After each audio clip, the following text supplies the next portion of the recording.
Recording. We're recording. Let's get comfy. Let's get comfy. Yeah, I'm going to take these glasses off. I don't know why I'm wearing them. I only wear them for like watching TV and reading and stuff. So I'm going to put them there. Do you prefer glasses or no glasses? They make me look intelligent. But I'm definitely not intelligent. I've been watching a lot of movies lately. It all started when I watched this very, very weird film. It was called Angelica, and it's like a very underrated film because I'd never heard of it, and I don't think anyone's talking about it or whatever. I was watching all the Hunger Games movies before. I just went through all the Hunger Games movies because I watched the prequel, like the new Hunger Games film. I thought it was quite good, and I hadn't seen the Hunger Games movies in ages. I watched them ages ago, but like I remember liking Catching Fire, and I went through them all again after watching the prequel, and I appreciated them a little bit more. And I actually enjoyed the films a little bit more because before I thought, oh, these are not really for me. These are not my kind of films, but no, actually I kind of appreciated them a little bit more. There are still some shit things, like the first one, the bit where the guy Peter, when he like camouflages himself, like that bit is shit. Like why? Because he says he bakes cakes, or he decorates cakes. So therefore he's the master of disguise because he decorates cakes. Yeah, that's just silly. But anyway, never mind about that. Catching Fire, I think, is the best one, and that one has obviously the actress Jena Malone. That's what this video is going to be all about. I'm going to be simping for Jena Malone. So anyway, I saw her, and I remember the elevator scene. That was cool. Well, like she was a highlight of the film, and she was kind of cool, and kind of funny, and just sort of she stole pretty much all the scenes. Like she had an interesting kind of character. So like she had an attitude. I remember seeing her in like Sucker Punch, and then she had a little part in Batman v Superman, and then going far back. I remember her in Donnie Darko, and I do remember her in Stepmom as well because I remember that film. I remember watching that film as a little kid. I don't know why. I was aware of her as an actress, and I thought she was cool. But like after watching the Hunger Games movies and seeing her, I wanted to like check out some of her other stuff. Like I wanted to check out some of her other films and see what else has she done, because I felt like she's a bit underrated, I felt like she's not really like she's been around for a long time. She's a child actress, but like what else has she done? She's underrated, and she's in this new Horizon movie with Kevin Costner, which I'd like to see, but there's nowhere I can see it. Like they've pulled the movie from like every single cinema in the UK now, so I'll see it when I'll see it. Anyway, so I decided I wanted to check out some of her other stuff. So I went on Amazon and just browsed. And then I came across this film called Angelica. Interestingly, if you go on Amazon and you look up this Angelica film, it has like a picture of James Norton with his like big like his name there on top of the title of the film, like Angelica. So it's almost like he gets top billing, but it's weird because he's only in the film for like 5 minutes. He's hardly in it at all, actually. He's only in it for like a little bit. But either way, never mind. I saw the trailer for the film and thought it looked quite good. I was in the mood for like a horror film, like a Woman in Black type of film, or like I used to watch the show Penny Dreadful. That was quite a good show. I used to quite like that. Anyway, let's get into the film, because no one's talking about it. No, everyone's talking about Saltburn and saying how wonderful that is and how crazy it is. And there's, oh, look at that weird scene, or the scene with the bathtub, oh, all that. But like this film has more crazy scenes, I would say. Like there's a weird bit where a dude is masturbating in a very strange way. There's a bit where like you see all these animals getting tested on, which is a little bit scary. If you like animals, then you might not like that scene. You like see like this monkey's brain, and it's like there is some sexiness. There's some like nudity and all that sort of stuff. There's a very Britishy sex scene, a bit like in that Family Guy, the bit like this. Almost. Almost. Almost. There we are. Well done. There's a scene like that. Um, there's like a pregnancy scene which is very graphic. There's a lot of screaming. It's one of those films where like it kind of seems like a bit of a ghost story. It seems like a horror, like a horror film, but it's actually more like a psychological thriller. You're kind of thinking, well, is there a spirit? Is there an evil spirit? Or is it all in her head? Is she crazy? Is she a bit nuts? That sort of thing. The story of the film is like she plays this woman who meets this scientist and they fall in love. They get married, then they have a baby, but she almost dies. Basically, it was not a good birth. The doctor says like, "Oh, well, you could have died," all that sort of thing, and basically advises her to never conceive a child again because it's too risky. So in those days, they didn't have contraception. So that means they can't have sex. A marriage, a relationship without sex, it kind of, drives you apart, doesn't it? So it creates a bit of a barrier. It creates a bit of a barrier in their relationship, and the dude gets very sexually frustrated, and everyone's sort of saying like, well, why don't you just go and bang a prostitute or something? Why don't you just go and go do that? And he's just like, no, because he's loyal to his wife, and he's loyal to the sanctity of marriage and all that stuff, which is fair play, and that's quite nice. But it does make him go a bit stir crazy. He's just like, sex, give me sex. There is a blowjobby scene in the film as well. He's just like, oh, blowjob, blowjob. It's one of those films, it's one of those films where there's quite a lot of serious stuff going on, but you end up laughing. Like it's not. I'm not saying that it's a joke. I took it seriously, but like when things go a little bit too absurd, you sort of it makes you laugh. I like watching bizarre movies, like movies that like Saltburn. That's a weird movie. Things happen in it that you're kind of like, I don't want to see that dude dancing around the mansion naked, dancing to Sophie Ellis Bextor, but like you respect that the actor did that, and you respect that the director or the writer or whatever made that choice to put that in there.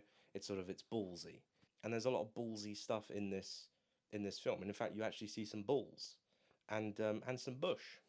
Yeah, you see some bush. You see some male bush, and you see some female bush. It's quite a lot of bush. So if you are pro bush, I think you'll like this film.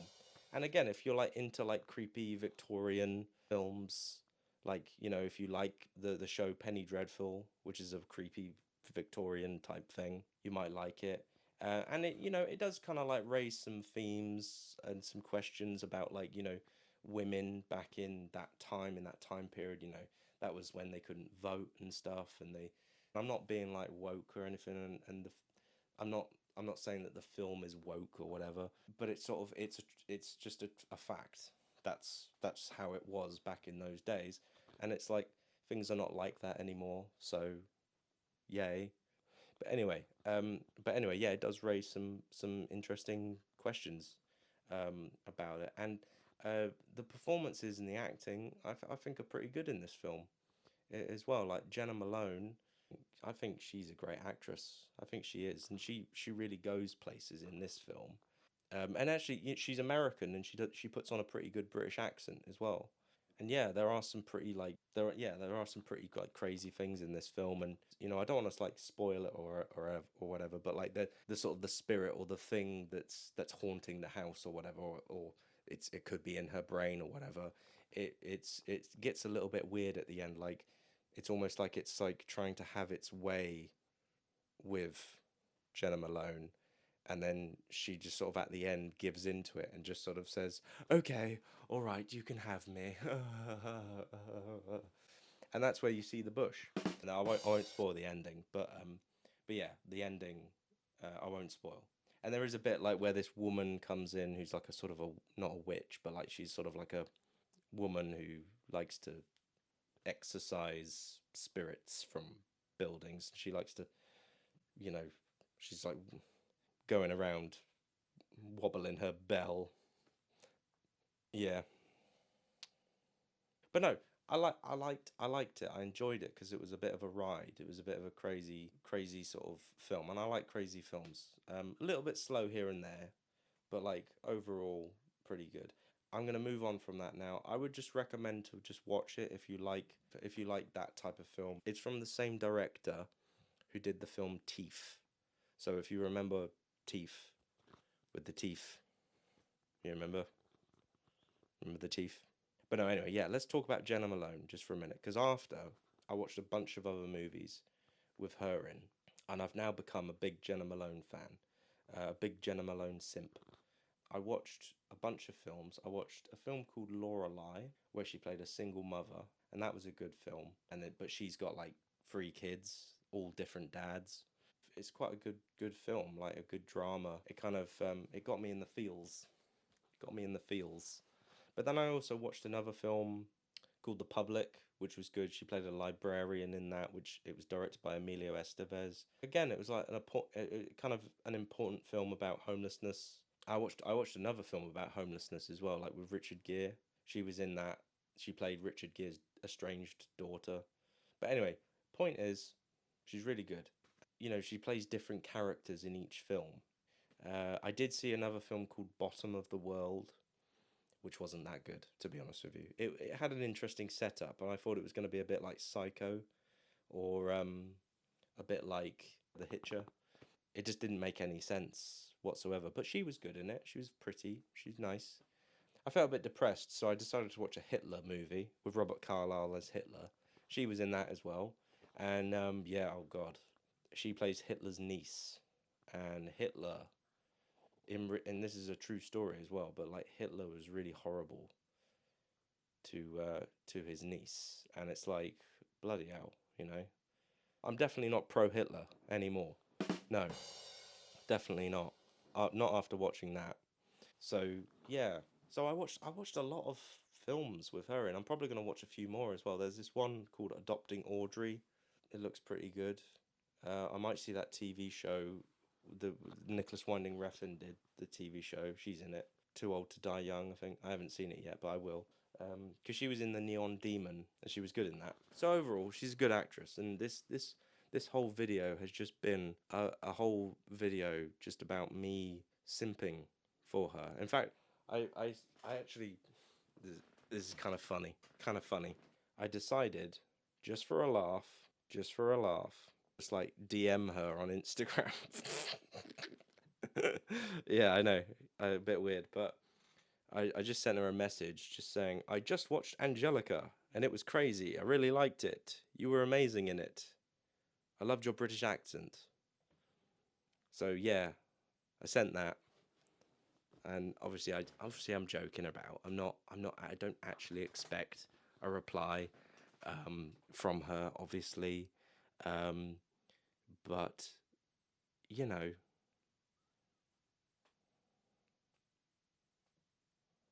it's 2024, you know.